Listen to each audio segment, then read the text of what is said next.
आपण सगळेच अशा एका काळामध्ये आहोत की ज्या काळामध्ये फुले, गांधी, आंबेडकर या तत्वत्रयींची चर्चा करणं ही पुढच्या काळामध्ये काही बंदी आणली जाईल की काय, अशा भीतीदायक वातावरणामध्ये आपण सगळेजण आहोत.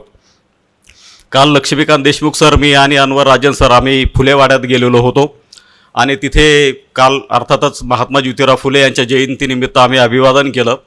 काल तिथे एक दृश्य मी पाहिलं की खूप हौशे गवशे सगळेच तिथे आलेले होते. म्हणजे प्रत्येकाला फुल्यांना अभिवादन करायचं होतं. काहींना लाजकाजनं करायचं असतं की आपण इथे गेलो नाही तर कदाचित बातमी होईल की हे असं आले नाहीत.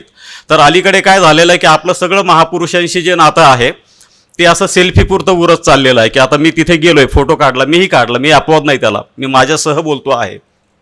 पण मला वाटतं की कुठल्याही महापुरुषाला सेल्फीच्या पलीकडे किंवा या सगळ्या तात्कालिक गोष्टीच्या पलीकडे जाऊन समजून घेण्याचा अत्यंत प्रामाणिकपणे प्रयत्न करण्याची गरज या काळामध्ये आहे. कारण ह्यांनी जे काही दर्शन आपल्याला, जे काही तत्त्वज्ञान दिलेलं आहे, जी काही फिलॉसॉफी दिलेली आहे, ही या पुढच्या काळामध्ये अत्यंत आवश्यक अशी ठरणार आहे. बाबासाहेब आंबेडकर यांच्याविषयी खरं तर जगभरामध्ये इतकं लिहिलं गेलेलं आहे की काही अब्ज पानं, काही अब्ज शब्द त्यांच्याविषयी लिहिले गेलेले असतील, तरीही हे महापुरुष असे आहेत की ज्यांच्याविषयी प्रत्येक वेळी नवीन काहीतरी आपल्याला त्यांच्याविषयी बोलावं असं वाटतं. इतकं अफाट काम त्यांनी करून ठेवलेलं आहे. एक महान तत्त्वचिंतक, बुद्धिप्रामाण्यवादी नेते आणि लोकशाही मूल्यांचा पुरस्कार करणारे आंतरराष्ट्रीय ख्यातीचे युगपुरुष अशी डॉक्टर बाबासाहेब आंबेडकर यांची जगभरामध्ये ओळख आहे. ज्यांनी समता, बंधुता, न्यायाची केवळ तत्वचर्चा केली नाही, तर याच तत्वावर त्यांनी भारतीय समाज जीवनाची नव्याने उभारणी केली आणि भारतीय इतिहासाची पुनर्मांडणी देखील केली. मला असं वाटतं की बाबासाहेबांनी सामाजिक विषमतेला प्रखर विरोध तर केलाच, पण त्यांनी लोकशाहीचं समर्थन केलं. आयुष्यभर एका ध्येयानं, विशिष्ट ध्येयानं प्रेरित होऊन बाबासाहेबांनी जे काम केलेलं आहे, हा संघर्ष केवळ अस्पृश्यांच्या दास्यमुक्तीपुरती नव्हता, तर तो एकूणच शोषणाधिष्ठित व्यवस्थेविषयीचा होता. लोकशाही, समाजवाद हे बाबासाहेबांचं स्वप्न होतं. दलित, शोषित पीडितांना आत्मभान आणि आत्मसन्मानाची व्यापक जाणीव करून देणाऱ्या बाबासाहेबांनी खऱ्या अर्थानं भारतामध्ये मानवतावादी तत्त्वज्ञान रूढ केलं, हे समजून घेण्याची गरज आहे. डॉक्टर आंबेडकर हे केवळ भारतीय राज्यघटनेचे निर्माते तर ते आहेतच, पण त्याशिवाय आधुनिक भारताचेही ते नवनिर्माते ठरतात. ज्ञानाची अखंड जोपासना करून त्यांनी व्यवस्थेविरुद्ध लढा उभारला आणि त्या अर्थानं ते एक महान क्रांतिकारक ठरतात. मधु लिमये यांचं एक मराठीमध्ये पुस्तक आहे, म्हणजे ते अनुवादित आहे मूळ इंग्रजीतलं. त्यांनी त्यांना ज्ञानमार्गी बंडखोर असं म्हटलेलं आहे. इतका सार्थ उल्लेख म्हणजे मला वाटतो मधु लिमये यांनी केलेला. त्यांचा तो मूळ लेख आहे डॉक्टर आंबेडकर सोशल रिव्होल्युशनरी, आणि तो मराठीमध्ये अनुवाद त्या लेखाचा आपल्याला मिळतो. त्यांनी त्यांना ज्ञानमार्गी बंडखोर असं म्हटलेलं आहे. डॉक्टर आंबेडकरांच्या आयुष्यातील कितीतरी घटना किंवा प्रसंगावर विपुल प्रमाणामध्ये लेखन झालेलं आहे. त्यांच्या तत्त्वज्ञानाचं, विचारांचं अजूनही साधक बाधक मूल्यमापन केलं जातं किंवा त्यांच्या एकूणच राजकीय सामाजिक कर्तृत्वाचं मूल्यमापन केलं जातं. ही घटना डॉक्टर बाबासाहेब आंबेडकर यांचं श्रेष्ठत्व ठळक करणारी आहे. आणि म्हणून मला असं वाटतं की आधुनिक भारतातील इतिहासातील डॉक्टर बाबासाहेब आंबेडकर हे एक सुवर्ण पान आहे आणि ज्याची झळाळी, ज्याची प्रासंगिकता दिवसेंदिवस ठळक होत चाललेली आहे. डॉक्टर बाबासाहेब आंबेडकर हे एक लोकविलक्षण तत्त्वज्ञ होते, ज्यांनी हिंदू धर्माच्या सर्वांगीण स्वरूपाचं बौद्धिक विश्लेषण केलं. परंपरागत धर्मपरंपरांना त्यांनी नाकारलं आणि एक सर्वव्यापी संविधान या देशाला त्यांनी दिलं. धर्मांतर करून समग्र दलित समूहाचं मानसिक परिवर्तन केलं. त्यांचा अभ्यास, त्यांचा व्यासंग स्तिमित करणारा आहे.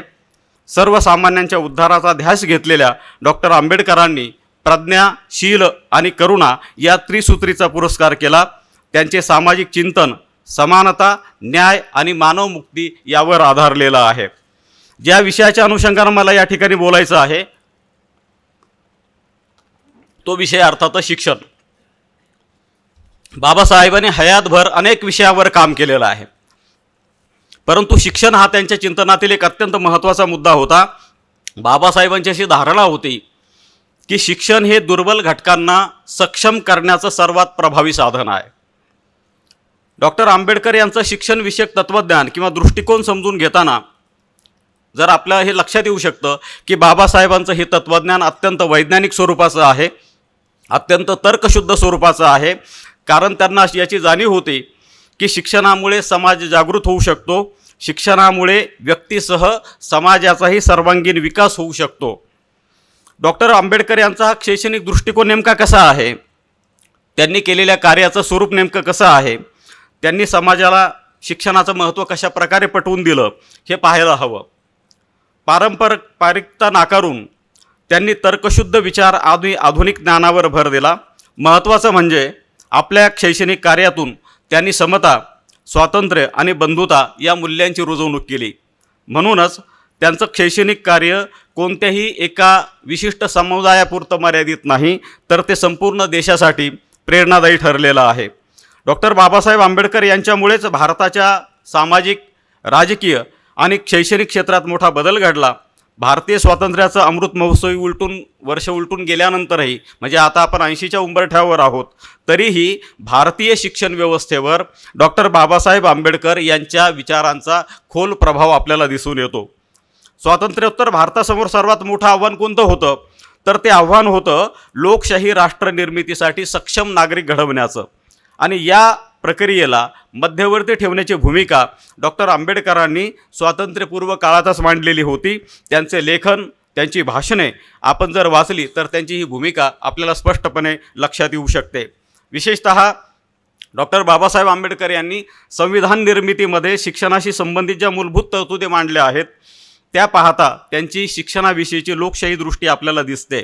त्यांचं एक फार महत्त्वाचं स्टेटमेंट आहे आंबेडकरांचं.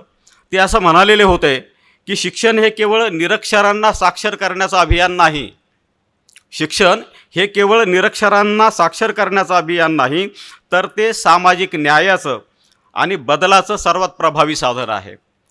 मला वाटतं त्यांनी शिक्षणामध्ये आरक्षणाचं तत्त्व मांडल्यामुळे शोषित वंचित समाजाला शिक्षणाच्या मुख्य प्रवाहात येण्याची संधी मिळाली. सामाजिक न्यायाच्या दृष्टीनं ही घटना अत्यंत महत्त्वाची आहे, हे आपण लक्षात घेतलं पाहिजे. आज आपण 21व्या शतकामध्ये जगतो आहोत, म्हणजे आपला पूर्वार्ध जगून झालेला आहे. आणि हा पूर्वार्ध जगून झालेला असताना जगभरामध्ये कोरोनानंतर एकूणच शिक्षणाची संपूर्ण संरचना बदललेली आहे, साधनं बदललेली आहेत, शिकण्याच्या किंवा शिकवण्याच्या दृष्टिकोनातही आमूलाग्र बदल झालेला आहे. डिजिटल काळामध्ये आपण सगळे आज आहोत. अशा काळामध्ये डॉक्टर बाबासाहेब आंबेडकरांचा शैक्षणिक दृष्टिकोन किती महत्त्वाचा आहे हे आपल्या सहज लक्षात येऊ शकते. आज वेगवेगळ्या स्वरूपाची एक शिक्षणविषयक धोरणं आलेली आहेत. तंत्रज्ञानाचा एक प्रभावी वापर आपण सगळेच आता करतो आहोत. अशा काळामध्ये जर आपल्याला खऱ्या अर्थानं आजच्या शिक्षण व्यवस्थेला अधिक न्याय, अधिक सर्वसमावेशक आणि मूल्याधिष्ठित बनवायचं असेल तर डॉक्टर बाबासाहेब आंबेडकरांचे शैक्षणिक विचार मुळातून समजून घेण्याची गरज आहे. शिका, संघटित व्हा आणि संघर्ष करा, हा त्यांचा उपदेश खूप मौलिक आहे. त्यांनी असे एका ठिकाणी म्हटलेलं आहे बाबासाहेबांनी की अज्ञान, अंधश्रद्धा आणि सामाजिक गुलामगिरीतून जर आपल्याला मुक्त व्हायचं असेल तर त्यासाठी शिक्षणाशिवाय पर्याय नाही. शिक्षण हे त्यासाठीचं एक महत्त्वाचं साधन आहे. एक महत्त्वाची गोष्ट बाबासाहेबांच्या या दृष्टिकोनामध्ये आपल्याला दिसते, ती कोणती आहे तर त्यांनी एक म्हटलेलं होतं त्या काळामध्ये की शिक्षण ही सर्वांसाठी समान गोष्ट असावी, की ती जात, वर्ग, लिंग या गोष्टीवर आधारलेली असू नये. कारण ज्ञानार्जन करणे ही मूलभूत मानवी गरज आहे. हा हक्क दलित, शोषित आणि स्त्रियांनाही मिळावा ही डॉक्टर आंबेडकरांची भूमिका होती आणि यासाठी त्यांनी जाणीवपूर्वक प्रयत्न केलेले आहेत. विशेषतः बाबासाहेबांनी स्त्रियांच्या शिक्षणाचं जोरदार समर्थन केलेलं आहे. जो समाज शिक्षणापासून दूर आहे तो समाज जोपर्यंत मुख्य प्रवाहात येत नाही तोपर्यंत तो स्वाभिमानी बनणार नाही, तोपर्यंत तो विवेकवादी बनणार नाही किंवा तोपर्यंत तो समतावादी बनणार नाही. त्यामुळे नैतिक आणि सामाजिक जाणीव असलेलं शिक्षण देण्यावर डॉक्टर बाबासाहेब आंबेडकर यांनी भर दिलेला आहे. त्यांची भूमिका अशी होती की सुशिक्षित आणि विचारशील नागरिकांअभावी लोकशाही परिपूर्ण होऊ शकत नाही. शिक्षण हे केवळ नोकरी मिळवण्याचं साधन नसतं, तर त्यामुळे स्वतंत्र विचार करण्याची क्षमता विकसित होऊ शकते. आता जेव्हा बाबासाहेब या सगळ्या शिक्षण व्यवस्थेच्या संदर्भामध्ये आपलं एक मूलगामी चिंतन मांडतात हे चिंतन मांडण्यापूर्वी त्यांची स्वतःची जडणघडण कशी झाली हे बघणं फार महत्त्वाचं आहे. खरं तर एका गोष्टीचा उल्लेख करायला हवा की ज्या काळामध्ये बाबासाहेब आंबेडकर 1907 मॅट्रिकची परीक्षा उत्तीर्ण झाले आणि त्या काळामध्ये एका दलित विद्यार्थ्यानं किंवा एका अस्पृश्य विद्यार्थ्यानं मॅट्रिक उत्तीर्ण होणं ही अत्यंत आश्चर्यजनक अशी घटना होती एकूण सामाजिक पार्श्वभूमीवर त्या. आणि जेव्हा आंबेडकर हे 10वी पास झाले, मॅट्रिक उत्तीर्ण झाले, त्या काळात त्यांच्या या यशाबद्दल त्या काळातले समाजसुधारक के.सी. बोले आणि गुरुवर्य श्रीकृष्णराव केळुस्कर यांनी त्यांचा सत्कार केला, कृष्णराव केळुस्करांनी. आणि बाबासाहेबांचा सत्कार करताना केळुस्करांनी त्यांना एक छोटेखानी पुस्तक दिलं. ते पुस्तक होतं, आपल्याला माहिती आहे की गौतम बुद्धाचं चरित्र त्यांनी त्यांना भेट दिलं. मला असं वाटतं की ही घटना डॉक्टर बाबासाहेब आंबेडकर यांच्या आयुष्यातील एक लक्षणीय घटना होती. त्याचं कारण असं की या पुस्तकामुळे डॉक्टर बाबासाहेब आंबेडकरांना प्रथम बुद्धाचा परिचय झाला. हा परिचय केवळ बुद्धाचा नव्हता तर समृद्ध अशा एका ज्ञान परंपरेचा होता, तत्त्वज्ञानाचा देखील होता. अशी ज्ञान परंपरा जी माणसाला त्याच्या दुःखाचे मूळ, त्याच्या इच्छा, अभिलाषा आणि आसक्तीत आहे याची जाणीव करून देते. अगदी लहान वयात डॉक्टर बाबासाहेबांच्या वैचारिक जीवनदृष्टीचं उन्नयन करणारी ही घटना आहे, म्हणून या घटनेचा उल्लेख करायला हवा. या प्रसंगानंतर डॉक्टर बाबासाहेब आंबेडकरांची वाटचाल एक निष्णात बुद्धीचे प्रगल्भ तत्त्वज्ञ अशी होत गेलेली आपल्याला दिसते. आयुष्यातील एखादा प्रसंग किती महत्त्वाचा असतो हे या घटनेतनं आपल्याला दिसतं. मॅट्रिकनंतर डॉक्टर बाबासाहेब आंबेडकर हे महाविद्यालयीन शिक्षणासाठी मुंबईच्या एल्फिन्स्टन कॉलेजमध्ये गेले. इथे ते दाखल झाले. अर्थात त्या काळानुसार जे घडायचं ते घडलेलं होतं की बाबासाहेबांना याही ठिकाणी अवहेलना वाट्याला आली, अपमान सहन करावा लागला. तथापि अशा सगळ्या नकारात्मक पार्श्वभूमीवर सुद्धा 1912 साली ते BA झाले. बिलकुल अनुकूल वातावरण नव्हतं तरीही बाबासाहेब त्या काळामध्ये BA झाले आणि त्यानंतर ते बडोदा संस्थानामध्ये त्यांनी काही काळ नोकरी केली. तिथेही त्यांना अपमानित व्हावे लागले. तो सगळा इतिहास आपल्यासमोर आहे. परंतु बडोद्याच्या सयाजीराव महाराजांनी त्यांना शिष्यवृत्ती दिली आणि नंतर मग पुढे ते 1913 साली अमेरिका आणि लंडन येथे गेले. पुढे शाहू महाराजांनी त्यांना मदत केली. या सगळ्या गोष्टी आपल्याला ज्ञात आहेत. मला सांगायचं आहे की डॉक्टर बाबासाहेब आंबेडकर यांचा हा जो एक शैक्षणिक प्रवास आहे, म्हणजे साधारणपणे 1896 ते 1923 या कालावधीपर्यंत हा सगळा काळ आहे 27 वर्षाचा. या काळामध्ये त्यांनी अनेक पदव्या मिळवल्या. प्रतिकूल परिस्थिती जरी असली तरी काही शिक्षणाकुल व्यक्तींच्या मदतीमुळे त्यांना आपलं शिक्षण पूर्ण करता आलं आणि या मदतीची आणि आपल्या समाजाची जाणीव ठेवून त्यांनी पुढच्या काळामध्ये वेगवेगळ्या क्षेत्रामध्ये अभूतपूर्व कार्य केलं हे आपल्याला माहिती आहे. समाजातील जातीव्यवस्था आणि एकूणच विषमता याविषयी त्यांच्या मनामध्ये विलक्षण अस्वस्थता होती. या तीव्र सामाजिक जाणीवेतून डॉक्टर बाबासाहेब आंबेडकर यांनी शैक्षणिक कार्य हाती घेतलं. हे कार्य वेगवेगळ्या स्वरूपाचं होतं, ते मी माझ्या मांडणीमध्ये पुढे आपल्यासमोर ठेवेल. त्यातला एक महत्त्वाचा भाग होता तो म्हणजे शिक्षण संस्थांची उभारणी, चळवळी आणि वैचारिक प्रबोधन अशा वेगवेगळ्या पातळ्यांवर बाबासाहेबांनी हे कार्य केलेलं आहे. ज्या गोष्टीचा डॉक्टर विश्वनाथ शिंदे सरांनी उल्लेख केला म्हणजे महात्मा ज्योतिराव फुले यांचा, बाबासाहेब आंबेडकरांनी आपल्या आयुष्यामध्ये 3 गुरु मानलेले होते. त्यातले पहिले गुरु होते गौतम बुद्ध, दुसरे गुरु होते संत कबीर आणि तिसरे गुरु होते महात्मा फुले. डॉक्टर बाबासाहेबांची ही धारणा होती की जगाचं कल्याण फक्त बुद्ध धर्मच करू शकतो, हे त्यांना त्याच वेळी आकलन झालेलं होतं. आणि एवढंच नाही तर त्यांनी एके ठिकाणी असं म्हटलेलं आहे एका भाषणामध्ये की हिंदू लोकांना आपले राष्ट्र जगवायचे असेल तर बुद्ध धर्म स्वीकारला पाहिजे असे माझे नेहमी सांगणे आहे. हे बाबासाहेबांचं एक भाषणातलं एक मुद्दा आहे. हा जाती व्यवस्था हा भारतीय समाजरचनेतील फार मोठा दोष होता त्या काळामध्ये, तो आजही आहे. त्यामुळे अस्पृश्यांचे माणूस पण नाकारले जात होते. ही गोष्ट डॉक्टर बाबासाहेब आंबेडकरांना अस्वस्थ करत होती. पुढे डॉक्टर बाबासाहेब आंबेडकरांनी प्रचंड वाचन केलं, अभ्यास केला, बौद्ध धर्माची चिकित्सा केली आणि या धर्माचं पुनरुज्जीवन देखील केलं. कारण या धर्मात मानवी हक्काची कितीतरी तत्वे होती. त्यांना असं वाटत होतं की बौद्ध धर्म हाच खरा समतेचा धर्म आहे आणि त्यामुळे त्यांनी असं म्हटलेलं आहे एके ठिकाणी की मुक्ती साधायची असेल तर बौद्ध धर्माची दीक्षा घ्या. आणि पुढे तो सगळा इतिहास आहे की 1956 साली त्यांनी धर्मांतर केलेलं आपल्याला दिसेल. बाबासाहेबांच्या व्यक्तिमत्वावर आणखी गौतम बुद्धानंतर सर्वात मोठा प्रभाव कुणाचा असेल तर तो होता संत कबीरांचा. संत कबीराच्या आणि जीवनाचा आणि तत्त्वज्ञानाचा फार मोठा प्रभाव त्यांच्या जीवनावर आपल्याला दिसतो. त्यांनी असं म्हटलेलं आहे बाबासाहेबांनी की कबीराला बुद्धाच्या तत्त्वज्ञानाचं खरं रहस्य कळलेलं होतं. म्हणजे कबीर हे धर्म, जात, पंथ आणि भेदाच्या पलीकडे गेलेले मानवतेचे पुजारी म्हणून आपण त्यांना ओळखतो. एवढंच नाही तर हिंदू मुस्लिम ऐक्याचं प्रतीक म्हणूनही त्यांच्याकडे पाहिलं जातं. आणि तिसरे गुरु त्यांनी मानलेलं होतं, अर्थातच महात्मा ज्योतिराव फुले यांना ब्राह्मणेतराचे खरे गुरु तेच होत असं बाबासाहेबांनी म्हटलेलं आहे. पण त्यांचं एक वाक्य या ठिकाणी मी मुद्दाम नमूद करतो की त्यांनी असं म्हटलेलं आहे की शिंपी, कुंभार, न्हावी, कोळी, महार, मांग, चांभारांना माणुसकीचे धडे फुल्यांनीच दिले आणि शिकवले. कोणी कोठेही जावेत पण आम्ही मात्र ज्योतिबांच्याच मार्गाने जाऊ. हे मला वाटतं की फार महत्त्वाचा स्टेटमेंट आहे. आजच्या काळाच्या पार्श्वभूमीवर आपण याकडे बघायला पाहिजे. याचा अर्थ असा की डॉक्टर बाबासाहेब आंबेडकरांच्या शिक्षणविषयक कार्याची वैचारिक पार्श्वभूमी हे आपल्याला महात्मा फुले यांच्या विचार आणि कार्यामध्ये शोधता येते. फुले आणि आंबेडकर यांच्या शिक्षण विचारांचा मूलभूत हेतू समाजातील वंचित व दडपलेल्या घटकांना ज्ञानाच्या माध्यमातून मुक्त करणे हा होता. अत्यंत प्रतिकूल परिस्थितीत अभिजन वर्गाची शैक्षणिक मक्तेदारी त्यांनी मोडून काढली. स्त्रिया आणि शूद्रांना त्या काळी धर्मग्रंथाचा अभ्यास केवळ अशक्य होता. थोडक्यात ज्ञानाच्या सर्व वाटा निषिद्ध होत्या. बहुजन समाजातील अज्ञान आणि निरक्षरतेमुळे त्यांचे मोठ्या प्रमाणात शोषण होत होते. जात व्यवस्था खूप घट्ट झालेली होती. 19व्या शतकात मात्र इंग्रजांच्या आगमनामुळे थोडाफार बदल झाला. तो बदल डॉक्टर शिंदे यांनी आपल्यासमोर ठेवलेला आहे.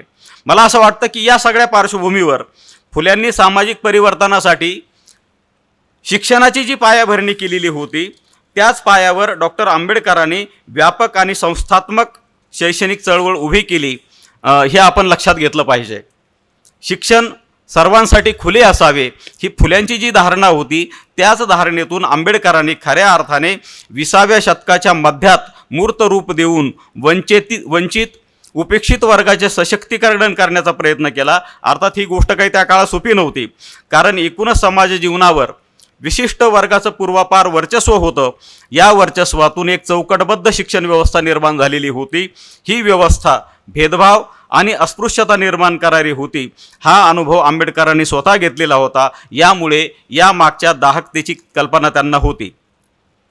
म्हणून डॉक्टर बाबासाहेब आंबेडकरांच्या शैक्षणिक कार्याची पार्श्वभूमी ही जशी प्रागतिक विचार परंपरेत आणि त्यांच्या गुरूंच्या विचार कार्यात शोधता येते, तशीच ती सामाजिक, वैचारिक आणि वैयक्तिक अनुभवावर आधारित असल्याचे देखील दिसते. डॉक्टर आंबेडकर यांनी कोलंबिया युनिव्हर्सिटी तसेच लंडन स्कूल ऑफ इकॉनॉमिक्स येथे उच्च शिक्षण घेतलेलं होतं. इथेच त्यांना आधुनिक शिक्षण व्यवस्थेचा, नव्या विचारांचा आणि महत्त्वाचे म्हणजे लोकशाहीचा परिचय झालेला होता. यातून त्यांची शैक्षणिक दृष्टी आकाराला आली. ही दृष्टी तर्कशुद्ध आणि विवेकशील होती. शिक्षणामुळे सामाजिक आणि आर्थिक प्रगतीची संधी निर्माण होऊ शकते. शिक्षणापासून दूर असलेला समाज शिक्षित झाला तर तो स्वाभिमानी आणि सशक्त बनेल याची जाणीव डॉक्टर आंबेडकरांना होती. म्हणूनच त्यांनी समतेवर आधारित शिक्षणाची संकल्पना मांडली. आता समतेवर आधारित शिक्षण म्हणजे काय, तर त्यातला पहिला मुद्दा बाबासाहेबांना अपेक्षित होता तो म्हणजे सर्वांसाठी शिक्षण, युनिव्हर्सल एज्युकेशन. म्हणजे त्यांच्या मते आधी म्हटल्याप्रमाणे शिक्षण हा प्रत्येक व्यक्तीचा मूलभूत हक्क आहे. तो जात, धर्म, लिंग किंवा कुठल्याही आर्थिक स्थितीवर तो अवलंबून असू नये. कोणताही भेदभाव न करता ही संधी सर्वांना मिळावी. दुसरा मुद्दा समतेच्या संकल्पनेमध्ये होता तो म्हणजे सामाजिक समता प्रस्थापित करणे.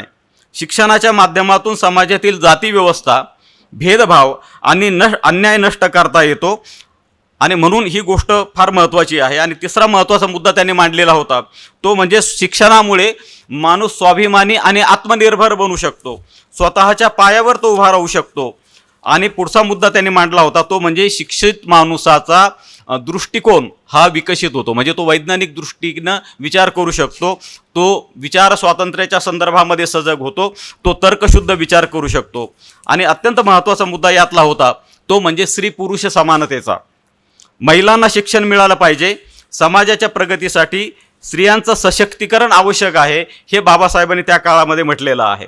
याचा अर्थ असा की भारतातील जर आपल्याला असमानता नष्ट करायची असेल तर ही समतेवर आधारित संकल्पना जी आहे ती रुजवली पाहिजे.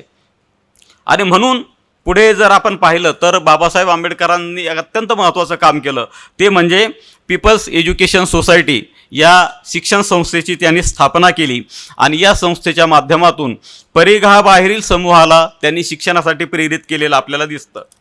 आता पीपल्स एज्युकेशन सोसायटी ही काय भानगड आहे, तर 8 जुलै 1945 साली म्हणजे डॉक्टर बाबासाहेब, हे सगळं स्वातंत्र्यपूर्व काळामध्येच, परंतु याची बीजं कधी रोवली गेली, ज्यावेळी ते एल्फिन्स्टन कॉलेजला शिकत होते बाबासाहेब, त्याचवेळी त्यांना असं वाटलेलं होतं की आपण पुढे कधीतरी शिक्षण संस्था स्थापन करू. आणि त्यांनी 8 जुलै 1945 या दिवशी पीपल्स एज्युकेशन सोसायटी या संस्थेची स्थापना केली.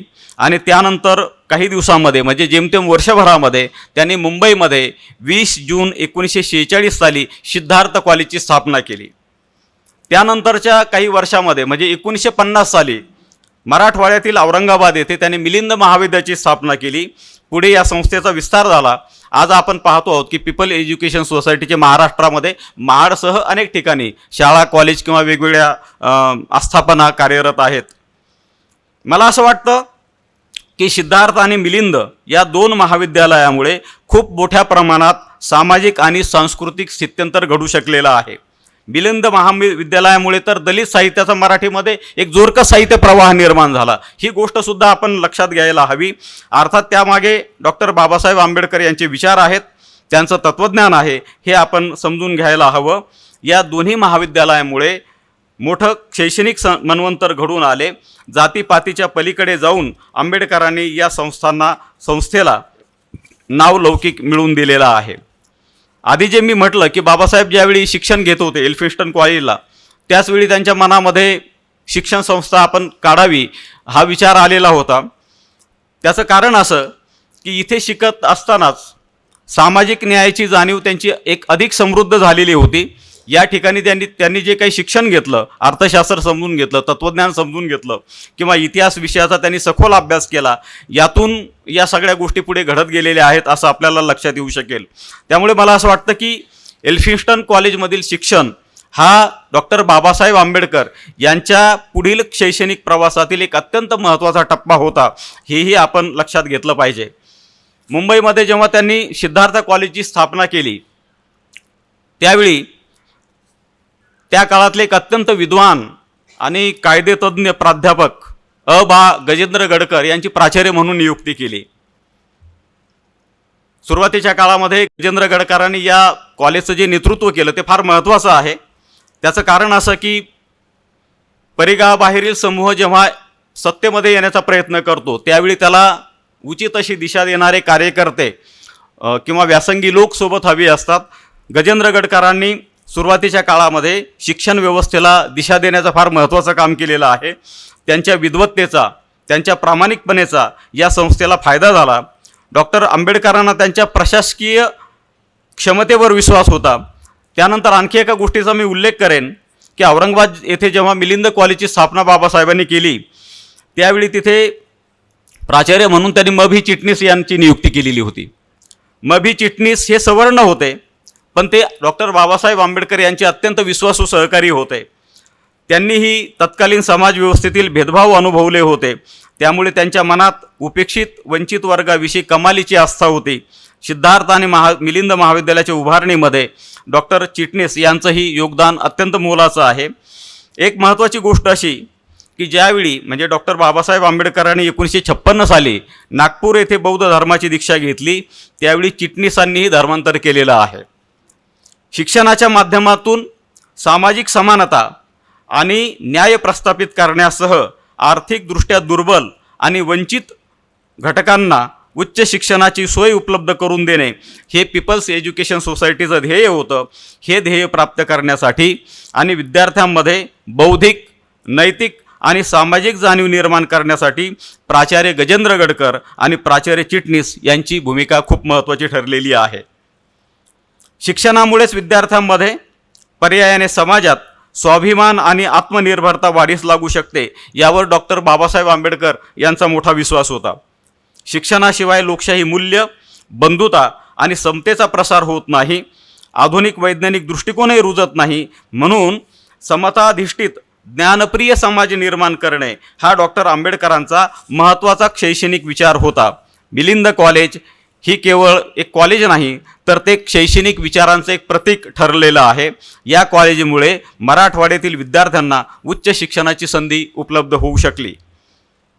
या महाविद्यालयाने गुणवत्तापूर्ण शिक्षण देतानाच आधुनिक पायाभूत सुविधाही उपलब्ध करून दिल्या, विद्यार्थ्यांच्या मनावर संस्कार केले. आपल्या संस्थेच्या महाविद्यालयात अध्यापन करणारे प्राध्यापक उच्च शिक्षित आणि संवेदनशील असावेत याची काळजी देखील डॉक्टर आंबेडकर यांनी घेतलेली होती. आणि म्हणून त्या काळातील अत्यंत विद्वान व्यासंगी शिक्षक या महाविद्यालयामध्ये अध्यापन करताना आपल्याला दिसतात.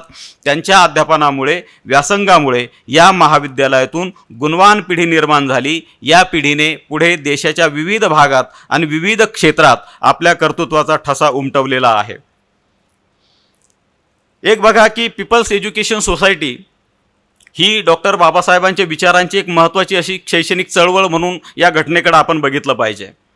याशिवाय ही संस्था शिक्षण देणारी जशी ती संस्था होती, तशीच ती संस्था दलित समाजाच्या आत्मसन्मानाची आणि ज्ञानसंवादाची देखील एक प्रेरक जागा होती.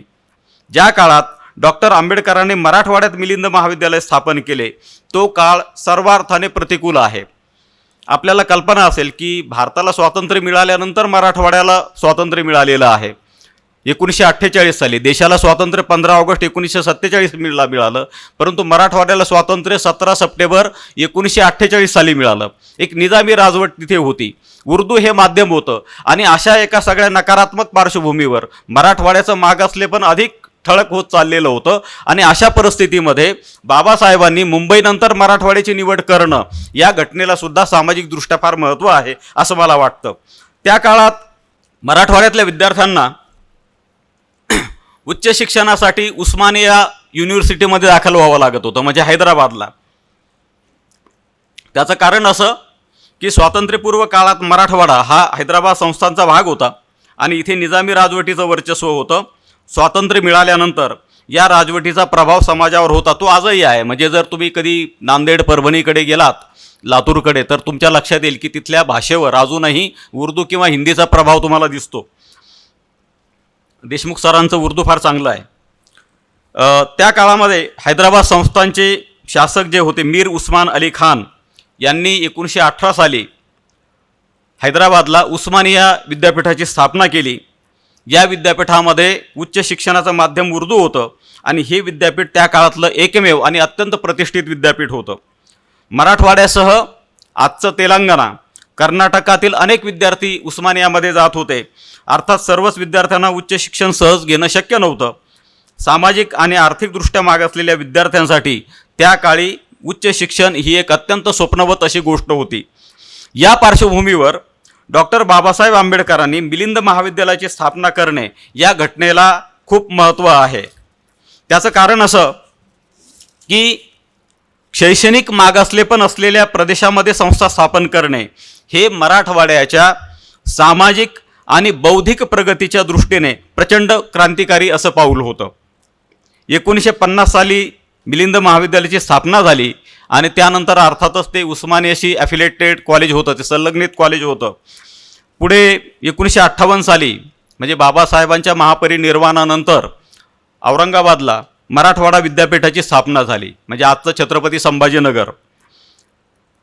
योगायोग असा की ज्या उस्मानिया विद्यापीठाचा मी उल्लेख केला, या उस्मानिया युनिव्हर्सिटीनं बाबासाहेबांना 1953 साली डीलिट ही पदवी दिलेली आहे.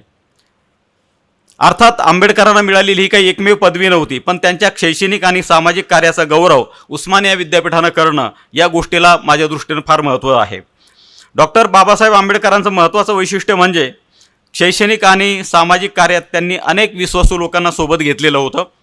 या लोकांचा संस्था उभारणीपासून ते विस्तारापर्यंत मोठा सहभाग होता आणि ज्यामध्ये दादासाहेब गायकवाड असतील, भाऊराव गायकवाड असतील, प्राचार्य शंकरराव खरात असतील, पुढे ते विद्यापीठाचे कुलगुरू देखील झाले, प्राचार्य जी के माने, नानासाहेब गोरख, अशी अनेक नावं डॉक्टर बाबासाहेब आंबेडकर यांच्या शैक्षणिक कार्याच्या संदर्भामध्ये आपल्याला घेता येईल.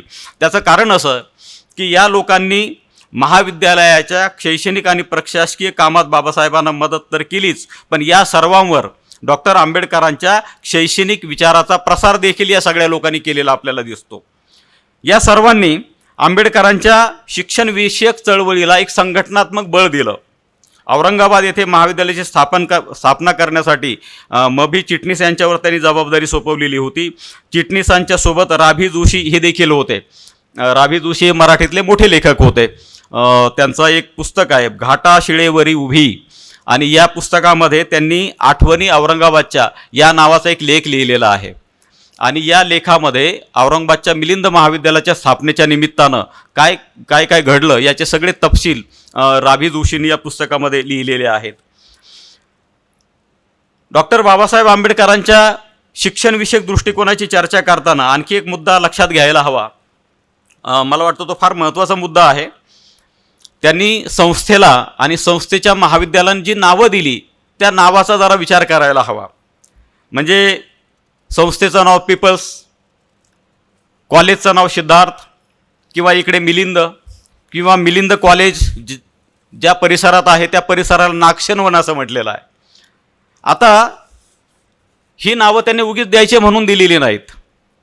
या मागे सुद्धा त्यांची एक विशिष्ट अशी भूमिका होती.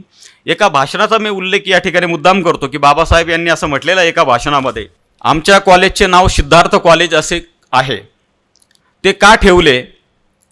मी जर एखाद्या कोट्याधीशाला शब्द टाकला असता तर मला काही लाख रुपये सहज मिळवता आले असते, बाबासाहेबांनी म्हटलेलं आहे. तसे केल्याने मला या कॉलेजला कोट्याधीशाचे नाव द्यावे लागले असते, पण मी तसा विचार केला नाही व या कॉलेजला सिद्धार्थ कॉलेज हे नाव द्यायचे असा मी निश्चय केला. म्हणजे मला असं वाटतं की आज ज्या पद्धतीनं आपण सगळं आपलं समाज जीवन व्यापलेलं आहे, म्हणजे साहित्य संमेलनासाठी पण आपण माणिकचंदी स्पॉन्सरशिप घेतली होती एकदा, आणि अशा काळामध्ये बाबासाहेब आंबेडकर किती वेगळा विचार करतात की खरं तर त्यांचं इतका मोठं नाव होतं त्या काळामध्ये. कुठल्याही धनिकांना शब्द दिला असता तर त्यांनी कोट्यावधी रुपये त्यांना मिळू शकले असते, ही गोष्ट खरीच आहे. पण त्यांनी तसं केलं असतं तर त्यांच्या विचाराशी प्रतारणा केल्यासारखं ते झालं असतं. आणि म्हणून बाबासाहेबांनी इतरांची कुणाचीही मदत न घेता, त्यांनी आपल्या वैचारिक भूमिकेशी प्रतारणा न करता त्यांनी संस्थांना नावं दिलेली आहेत. आणखी एका गोष्टीचा उल्लेख करतो मी. त्यांनी एका भाषणामध्ये म्हटलेलं आहे की गौतम बुद्धांनी आपल्या शिष्यांना जी ध्येय सांगितली हीच ध्येय सिद्धार्थ कॉलेज अनुसरणार आहे, असं त्यांनी एका भाषणामध्ये नमूद केलेलं आहे. मग ही ध्येय कोणती आहेत? त्यातलं एक ध्येय आहे ते म्हणजे सत्य शोधून काढणे, आणि दुसरं ध्येय आहे जो धर्म आपल्याला मानवता शिकविल त्याच धर्माचं अनुसरण करणे. धर्म म्हणजे सत्य आहे हे आम्ही शिकले पाहिजे, नाही सत्यात परो धर्म हेच आपलं ध्येय असायला पाहिजे. बाबासाहेबांच्या भाषणात आणखी एक असा मुद्दा आहे, आपण केव्हाही इतरांना दुखविता कामा नये, हीच आमच्या धर्माची खरी शिकवण असली पाहिजे. सत्य शोधण्याच्या कामात माणसाला पूर्ण स्वातंत्र्य मिळाले पाहिजे, हे आपल्या कॉलेजचे ध्येय आहे. मला असं वाटतं की आपल्या संस्थांची स्थापना करताना किती सूक्ष्म पातळीवर जाऊन आणि किती मानव्याचा विचार करून बाबासाहेबांनी या सगळ्या गोष्टी घडवून आणलेल्या आहेत हे आपल्या लक्षात येऊ शकेल. याचा अर्थ असा की कॉलेजच्या नावापासून ते एकूणच ध्येय धोरणापर्यंत प्रचंड वैचारिक स्पष्टता हे बाबासाहेबांकडे आपल्याला दिसते. म्हणजे औरंगाबाद येथे जेव्हा मिलिंद महाविद्यालयाची स्थापना झाली आणि या इमारतीची कोनशिला बसवण्याचा कार्यक्रम झाला, त्यावेळी भारताचे पहिले राष्ट्रपती डॉक्टर राजेंद्र प्रसाद यांच्या हस्ते कोनशिला बसवण्यात आली. तारीख होती 1 सप्टेंबर 1951. आणि त्यावेळी अर्थातच कॉलेज त्याआधी वर्षभर सुरू झालेलं होतं, परंतु इमारत झालेली नव्हती. त्याचा उल्लेख मी पुढे करेल. जेव्हा मिलिंद कॉलेजची स्थापना झाली तेव्हा ते छावणीतल्या एका 9 नंबरच्या बंगल्यामध्ये सुरू करण्यात आलं. पुढे मग जागा संपादित करण्यात आली आणि मग कॉलेजची बांधकाम वगैरे सुरू झालं. परंतु या भाषणामध्ये बाबासाहेबांनी जे भाषण केलं 1951 साली, त्या भाषणाचा काही भाग मी मुद्दाम वाचून दाखवतो आपल्याला, म्हणजे मिलिंद कॉलेजच्या स्थापनेचा उद्देश काय होता हे आपल्या लक्षात येऊ शकेल. त्यांनी असं म्हटलेलं आहे की या कॉलेजमध्ये म्हणजे काय काय इथे करणार आहोत आम्ही. या कॉलेजमध्ये विद्यार्थ्यांच्या शास्त्रीय आणि बौद्धिक विकासाकडे कसे लक्ष दिले जाते, शिवाय त्यांच्यात शास्त्रीय विषयाची आवड निर्माण करण्यासाठी तांत्रिक, औद्योगिक आणि संशोधन स्थळांच्या सफरी कशा करण्यात येतात, वादविवाद, वाङ्मय आणि सायन्स अशी मंडळे स्थापन केल्यामुळे या विद्यार्थ्यांना या सगळ्या गोष्टीचा कसा फायदा होतो, अशा अनेक महत्त्वपूर्ण बाबींचा त्यांनी उल्लेख केलेला आहे. म्हणजे जेव्हा आपण आज राष्ट्रीय शिक्षण धोरणाची चर्चा करतो आहोत, हे सगळं धोरण त्यावेळी त्यांनी अंमलात आणलेलं आहे बाबासाहेबांनी वेगवेगळ्या पातळ्यांवर. भाषणाच्या अखेरीस त्यांनी फार महत्त्वाचा मुद्दा मांडलेला आहे. त्यातला एक परिच्छेद मी वाचून दाखवतो. त्यांनी स्वतःपासून सुरुवात केली. ती असं म्हणतात की हिंदू समाजाच्या अगदी खालच्या थरातून आल्यामुळे शिक्षणाचे किती महत्त्व आहे हे मी जाणतो. खालच्या समाजाची उन्नती करण्याचा प्रश्न आर्थिक असल्याचे मानण्यात येते, पण ही मोठी चूक आहे. हे बाबासाहेबांचं स्टेटमेंट लक्षात घ्या. त्यांनी काय म्हटलं आहे की खालच्या समाजाची उन्नती करण्याचा प्रश्न आर्थिक असल्याचे मानण्यात येते, पण ही मोठी चूक आहे. हिंदुस्थानातील दलित समाजाची उन्नती करणे म्हणजे त्यांच्या अन्न, वस्त्र व निवाऱ्याची सोय करून पूर्वीप्रमाणेच त्यांना उच्च वर्गाची सेवा कराव्यास लावणे नव्हे. खालच्या वर्गाची ज्याच्यामुळे प्रगती खुंटून त्यांना दुसऱ्यांचे गुलाम व्हावे लागते, तो न्यूनगंड त्यांच्यातून नाहीसा करणे. चालू समाज पद्धतीमुळे जे त्यांचे जीवन निर्दयपणे लुबाडण्यात आले आहे, त्याचे त्यांच्या स्वतःच्या आणि राष्ट्राच्या दृष्टीने काय महत्त्व आहे याची त्यांना जाणीव करून देणे, हाच खालच्या वर्गाचा प्रश्न आहे. उच्च शिक्षणाच्या प्रसाराखेरीज कशानेच हे साध्य होणार नाही. आणि याच भाषणातलं एक अत्यंत महत्त्वाचं विधान जे आपण अनेक ठिकाणी वाचलेलं आहे. बाबासाहेबांनी या भाषणात असं म्हटलेलं आहे की आमच्या सर्व सामाजिक दुखण्यावर माझ्या मताप्रमाणे हेच औषध आहे. म्हणजे कुठलं? उच्च शिक्षणाचं. याचा अर्थ असा की डॉक्टर बाबासाहेब आंबेडकर यांच्या मनामध्ये समाज बदलाची किती तळमळ होती हे सहज आपल्या लक्षात येऊ शकेल. यासोबतच उच्च शिक्षण मागासलेल्या समाजासाठी किती गरजेचं आहे याची जाणीव ते करून देतात. आणि सर्व समाजावर, सामाजिक दुखण्यावर शिक्षण हे औषध आहे, ही त्यांची भूमिका मला फार महत्त्वाची वाटते आहे. मगाशी मी या संस्थेच्या नावाचा उल्लेख केला, सिद्धार्थ किंवा मिलिंदचा, तर यामागे त्यांनी काही भूमिका त्यांची आहे. औरंगाबादला त्यांनी मिलिंद कॉलेज स्थापन केलं. याचा अर्थ त्यांनी केवळ नाव दिलं नाही, तर या नावाच्या निमित्तानं त्यांनी बौद्ध परंपरेचा सन्मान केलेला आहे. म्हणजे मिलिंद हे नाव देऊन त्यांनी बौद्ध परंपरेचा सन्मान केला. आपल्याला माहिती आहे की मिलिंद हा एक जिज्ञासू आणि विवेकी असा राजा होता. एका अर्थानं ते विवेकाचं आणि ज्ञानाचं एक प्रतीक होतं बाबासाहेबांच्या दृष्टीने. आणि महाविद्यालयाच्या माध्यमातून बाबासाहेबांनी हेच मूल्य ठळकपणे अधोरेखित केलेलं आहे. बुद्धाच्या तत्त्वज्ञानाने प्रभावित झालेल्या डॉक्टर आंबेडकरांनी कॉलेजला बौद्ध परंपरेशी संबंधित नावे दिली. बुद्धांनी ज्याप्रमाणे समाजात समता, बंधुता आणि करुणेचा संदेश दिला, त्याचप्रमाणे शिक्षणाच्या माध्यमातून हा विचार समाजात खोलवर रुजावा, ही त्यांची भूमिका होती. आणखी मिलिंद कॉलेज ज्या परिसरात आहे त्या परिसराला नागशेन वन असं म्हणतात. जर आपण कधी औरंगाबादला गेलात तर तुम्हाला ते लक्षात येईल. त्याच परिसराच्या समोर डॉक्टर गंगाधर पानतावणे यांचा बंगला आहे. पानतावणे सर आता नाहीत, पण त्यांच्या बंगल्याचं नाव श्रावस्ती आहे. आणि तो सगळा परिसर हा अगदी झपाटून टाकणार आहे छावणीच्या बाजूला. तर नागशेन कोण होते? तर नागशेन हे बौद्ध भिक्खू आणि तत्त्वज्ञ होते. ज्ञान, संयम आणि प्रज्ञेचं प्रतीक असलेल्या नागशेन यांनी मिलिंद राजासमोर सखोल तत्वचर्चा केली होती.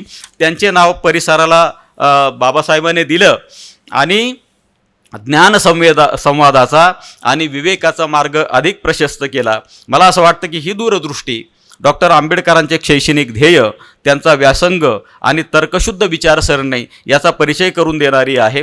अशा अनेक गोष्टी पाहिल्या की डॉक्टर बाबासाहेब आंबेडकर हे 20व्या शतकातले एकमेव द्वितीय तत्त्वज्ञ होते. या गोष्टीवर काही शंका घ्यायला वाव उरत नाही. इतके महत्त्वाचं काम त्यांनी करून ठेवलेलं आहे.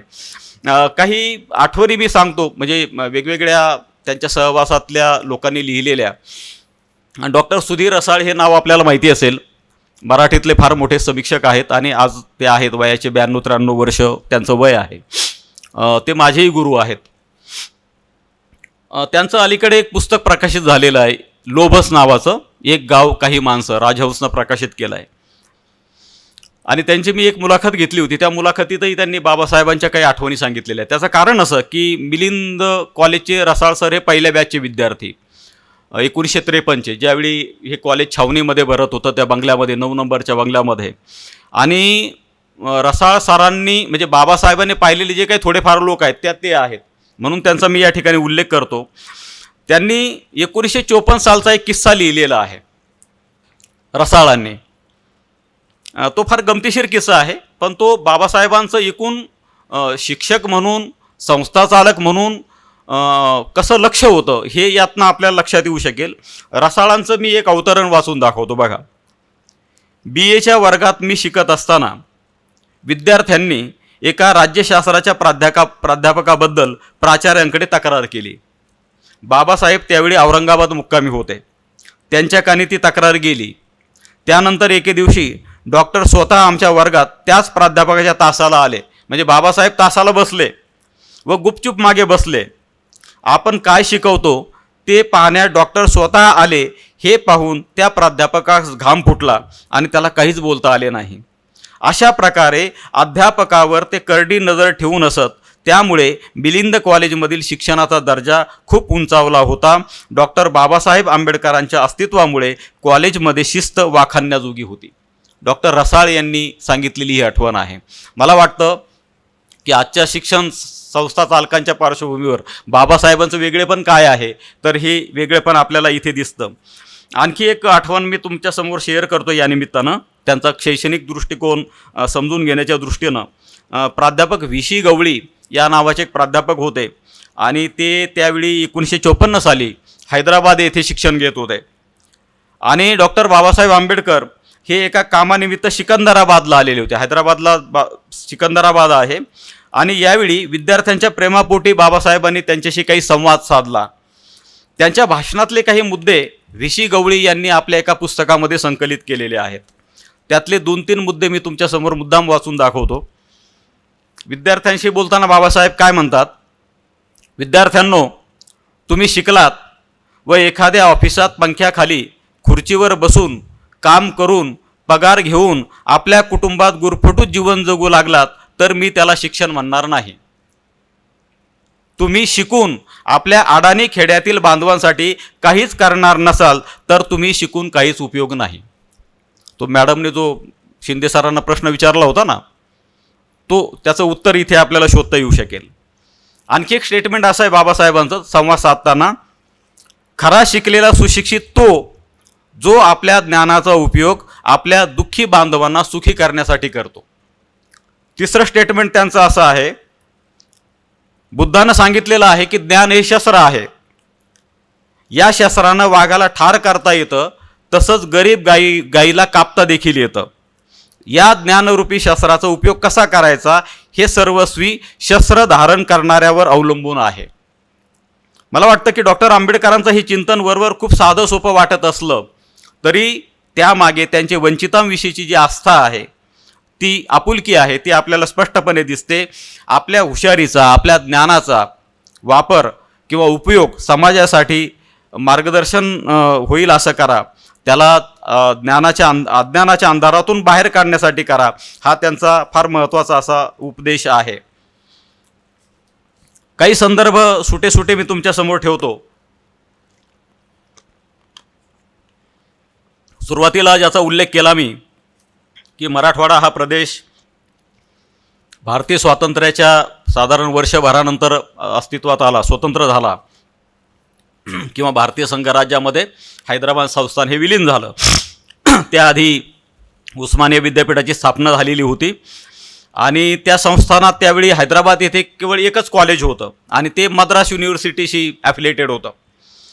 उस्मानिया विद्यापीठाची जेव्हा स्थापना झाली, हा मुद्दा थोडासा वेगळ्या अर्थानं आपण समजून घेऊया.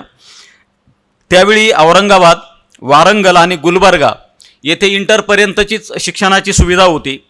या महाविद्यालयामध्ये शिक्षणाचं जे माध्यम होतं ते उर्दू होतं. त्यामुळे इतर जे भाषिक विद्यार्थी आहेत की म्हणजे मराठवाड्यातनं जे जात होते त्यांना सक्तीनं मग एकतर उर्दू शिका किंवा मग शिक्षण बंद करा, हे दोनच पर्याय त्यांच्यासमोर होते. आणि ही सगळी सामाजिक शैक्षणिक पार्श्वभूमी असताना मिलिंद महाविद्यालयाची स्थापना 1950 साली करणं या घटनेला फार महत्त्व आहे. समांतरपणे आणखी एक घटना अशी घडलेली होती की नांदेडमध्ये स्वामी रामानंद तीर्थ होते, स्वातंत्र्य सेनानी. त्यांनी तिथे पीपल्स कॉलेजची स्थापना केली नांदेडमध्ये 1950 सालीच. म्हणजे बघा की डॉक्टर बाबासाहेब आंबेडकरांनी 1950 साली पीपल्स एज्युकेशन सोसायटी स्थापन केली. त्याचवेळी स्वामी रामानंद तीर्थांनी मराठवाड्यातल्या नांदेडमध्ये पीपल्स कॉलेजची स्थापना केली. ती संस्था नांदेड एज्युकेशन सोसायटी म्हणून आजही अस्तित्वात आहे. तर हा योगायोग मी का सांगतो आहे की एक विलक्षण योगायोग म्हणजे जेव्हा 1958 साली बाबासाहेबांच्या महापरिनिर्वाणानंतर 2 वर्षानंतर औरंगाबाद येथे मराठवाडा विद्यापीठाची स्थापना झाली. यशवंतराव चव्हाणांच्या काळामध्ये पंडित जवाहरलाल नेहरू हे भारताचे पहिले पंतप्रधान होते आणि त्यांच्या उपस्थितीमध्ये हे विद्यापीठ सुरू झालं. त्यानंतर 70च्या दशकामध्ये मराठवाड्यामध्ये एक चळवळ सुरू झाली. ही चळवळ होती नामांतराची, की औरंगाबादला जे मराठवाडा विद्यापीठ आहे त्या विद्यापीठाला डॉक्टर बाबासाहेब आंबेडकर यांचं नाव देण्यात यावं. त्याचं कारण या भूमीशी, इथल्या माणसांची, या प्रदेशाशी बाबासाहेबांचं काही एक नातं आहे, ही धारणा या संघटनांची होती. आणि साधारणपणे 27 जुलै 1978 रोजी महाराष्ट्र सरकारनं नाव बदलण्याचा निर्णय घेतला. हा सगळा इतिहास उपलब्ध आहे, तो आपण वाचू शकता. फक्त एक उझरता उल्लेख मी बाबासाहेबांच्या या शैक्षणिक दृष्टिकोनाच्या संदर्भात मी मांडतो आहे. जेव्हा 1978 साली नामांतर करण्याचा निर्णय सरकारनं घेतला तर याचे खूप पडसाद महाराष्ट्रभर उमटले, मराठवाड्यामध्ये उमटले आणि नामांतराला फार मोठ्या प्रमाणात विरोध सुरू झाला. त्याचं कारण अजूनही आपली मानसिकता बदललेली नव्हती. मराठवाड्यामध्ये जाती जंगली सुरू झाल्या, प्रचंड संवेदनशील असं वातावरण बनलं आणि नामांतराचा हा संघर्ष दलित अस्मितेचा होता, तो सामाजिक समतेचा होता, त्याशिवाय तो आंबेडकरी सन्मानाचा देखील होता. परंतु दुर्दैवानं हे समजून घ्यायला आपण कमी पडलो आणि त्याचा परिणाम असा झाला की अनेकांना त्यामध्ये जीव गमावावा लागला. पुचीराम कांबळे हे पहिले नामांतर शहीद म्हणून आपण त्यांचं नाव ऐकलं असेल. तो सगळा इतिहास मला इथे सांगायचा नाही, कारणही नाही. परंतु 1994 साली जेव्हा शरद पवार हे महाराष्ट्राचे मुख्यमंत्री होते त्यावेळी त्यांनी या विद्यापीठाचा नामविस्तार करण्याची घोषणा केली, जानेवारी 1994. आणि त्याचवेळी त्यांनी नांदेडला नवीन विद्यापीठ स्थापन करण्याचा निर्णय घेतला. 17 सप्टेंबर 1994 साली नांदेडला विद्यापीठ स्थापन झालं आणि त्या विद्यापीठाला स्वामी रामानंद तीर्थ यांचं नाव देण्यात आलं.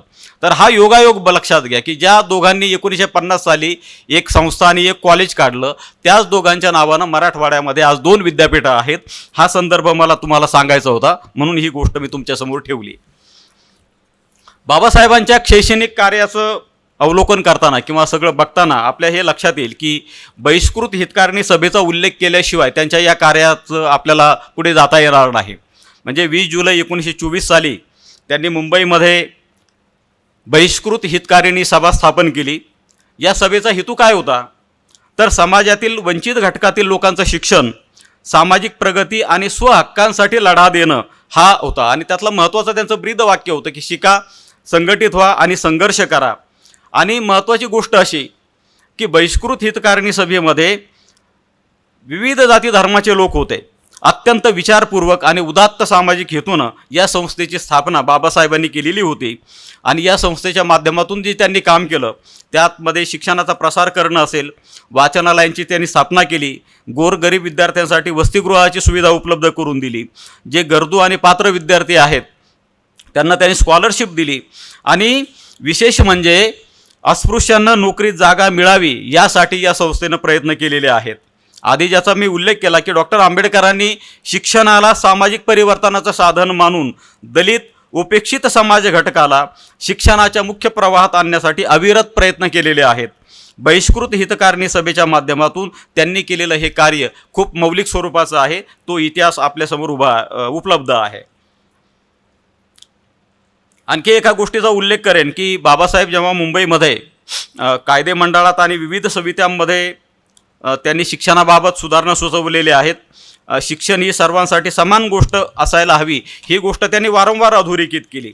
त्याचं कारण असं होतं की सामाजिक न्यायाच्या दृष्टीनं ही बाब फार महत्त्वाची होती.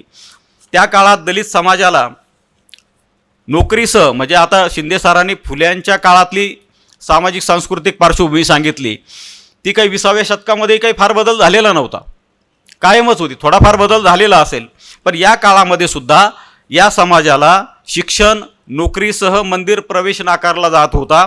एवढेच नाही तर त्यांना त्यांच्या मूलभूत हक्कापासून वंचित ठेवलं जात होतं. विहीर, आड अशा सार्वजनिक ठिकाणी पाणी दिलं जात नव्हतं. अशा काळात डॉक्टर आंबेडकरांनी दलित समाजाला आणि चळवळीला एक बौद्धिक दिशा देण्याचं काम केलेलं आहे. बहिष्कृत हितकारिणी सभा ही डॉक्टर आंबेडकर यांनी सुरू केलेल्या सामाजिक क्रांतीचा प्रारंभ होता. वसतिगृह, शाळा, ग्रंथालय या माध्यमातून ही क्रांती सुरू झाली. पुढे सार्वजनिक पाण्याच्या हक्कासाठी चळवळ उभारली गेली. आपल्याला माहिती आहे की आता महाडचा सत्याग्रहाचं शताब्दी वर्ष सुरू होतं आहे. 20 मार्च 1927 रोजी डॉक्टर बाबासाहेब आंबेडकरांनी आपल्या हजारो अनुयायांसह तिथे पाण्याच्या हक्कासाठी त्यांनी लढा उभारला. भारताच्या इतिहासातली एक अत्यंत महत्त्वाची घटना आहे. त्याचं कारण चवदार तळं हे एक सामाजिक समतेचं प्रतीक आहे. म्हणजे तो केवळ एक लढा नव्हता, तर ते सामाजिक प्रतीक म्हणून आपण त्याकडे बघितलं पाहिजे. मुद्दा असा आहे की शिक्षणाची लोकशाही दृष्टी असलेल्या डॉक्टर आंबेडकरांनी भारतीय संविधानाच्या निर्मितीमध्ये सुद्धा शिक्षणाशी मूलभूत तरतुदी मांडलेल्या आहेत. मी काही घटनेचा अभ्यासक नाही, संविधानाचा अभ्यासक नाही, परंतु संविधानामध्ये कलम 15, कलम 16, कलम 17, कलम 21, कलम 21A आणि कलम 46 मध्ये त्यांनी अनुक्रमे शिक्षण व नोकरीत समान संधी, अस्पृश्यतेचा अंत शिक्षण संस्थांमध्ये, मोफत व सक्तीचे शिक्षण हा नंतर आपण समाविष्ट केलेला आहे, आणि अनुसूचित जाती जमाती व दुर्बल घटकांच्या शैक्षणिक हितांचं संरक्षण या तरतुदीमुळे भारतातील शिक्षण व्यवस्थेला खऱ्या अर्थानं सर्वसमावेशक रूप मिळालेलं आहे. आधी ज्याचा उल्लेख केला की आता भारतीय स्वातंत्र्याचं अमृत महोत्सव उलटून गेलं, हर घर तिरंगा वगैरे सगळ्या घोषणा करून झाल्या, आता आपण 80च्या उंबरठ्यावर आहोत. परंतु तरीही आपल्या समाज जीवनातनं अस्पृश्यतेचा अंत अजूनही झालेला नाही. देशमुख सर, एक परवाचं एक उदाहरण मी मुद्दाम सांगतो. आमच्याकडे एक नारायण कांबळे नावाचे प्राध्यापक आहेत शिरूर ताजबंद या गावामध्ये. परवा त्यांचं जयंतीनिमित्त आम्ही विद्यापीठात व्याख्यान ठेवलेलं होतं. त्या व्याख्यानात त्यांनी एक गोष्ट नमूद केली की लातूरला त्यांना एक फ्लॅट घ्यायचा होता सर. म्हणजे पुण्या मुंबईला घर घेणं फार सोपं आहे. तुम्हाला वाटतं की नांदेड म्हणजे एक टोकात आहे, तिथे घर नाही घेऊ शकत तुम्ही. म्हणजे महागाई तर आहेत, पण जर तुम्ही अन्य जातीतले असाल तर तुम्हाला अनेक गोष्टींना सामोरं जावं लागेल. तिथे अनेकांनी, जसं की आपण काही ठिकाणी जाहिराती वाचतो ना वधूवर सूचक मंडळाचे की SC ST क्षमस्व, तसे तिथे बिल्डरांनी लिहिलेलं असतं की आमच्याकडे शेड्यूल कास्टला आम्ही फ्लॅट विकणार नाहीत. आजही मुद्दा असा आहे की मला त्या चर्चेमध्ये जायचं नाही, परंतु जेव्हा आपण असं म्हणतो की आपण आता 80 वर्ष झालेले स्वातंत्र्याला आणि अजूनही जर आपल्या समाज जीवनामध्ये काही मूलभूत बदल होत नसेल तर आपण महाराष्ट्राला पुरोगामी महाराष्ट्र का म्हणायचं, असं माझ्यासारख्याला पडलेला प्रश्न आहे. तर मुद्दा असा आहे की शिक्षण संस्थांमध्ये सुद्धा अशा अनेक गोष्टी घडतात. संविधानिक तरतूद असूनही श्रेष्ठत्वाचे अहंकार समाजात दिवसेंदिवस प्रबळ होत आहेत. धर्म आणि जातीय भेदभाव ही सार्वत्रिक आणि सर्वसामान्य गोष्ट होऊ पाहत आहे. आपल्याला माहिती आहे की याच वर्षामध्ये 13 जानेवारी रोजी UGCने म्हणजे विद्यापीठ अनुदान आयोगाने एक GR काढलेला आहे. तो GR आहे promotion of equity and higher education institute change regulation 2026. म्हणजे उच्च शिक्षण संस्थांमध्ये भेदभाव थांबवण्यासाठी तसेच समानता आणि न्याय सुनिश्चित करण्यासाठी काही मार्गदर्शक तत्त्व UGCने लागू केलेली आहेत. अर्थात यापूर्वी म्हणजे 2012 साली देखील ही मार्गदर्शक तत्त्व त्यांनी जाहीर केलेली होती.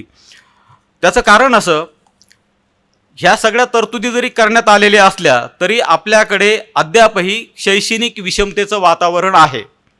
जात, धर्म, लिंग, अपंगत्व आणि जन्मस्थान इत्यादी आधारावर विविध स्वरूपाच्या भेदभावाला विशेषतः विद्यार्थ्यांना सामोरं जावं लागतं. म्हणून तक्रार निवारण यंत्रणा स्थापन करण्याच्या सूचना देण्यात आल्या आहेत.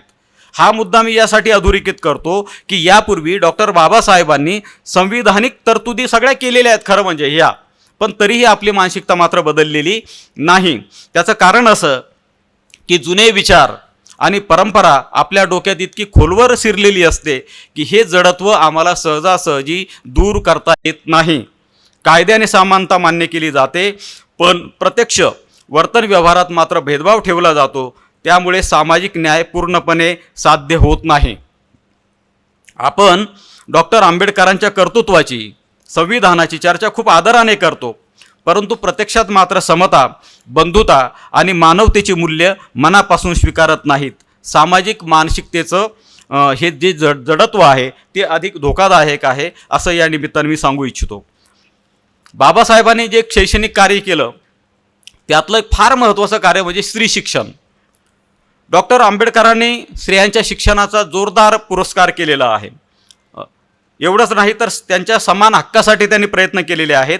त्यांची एक भूमिका होती की स्त्रिया शिक्षित झाल्या तर त्या जागरूक आणि स्वावलंबी होतील, ही त्यांची भूमिका होती. आणि म्हणून स्त्रियांना समान हक्क मिळावेत म्हणून त्यांनी कायदेशीर प्रयत्न केले.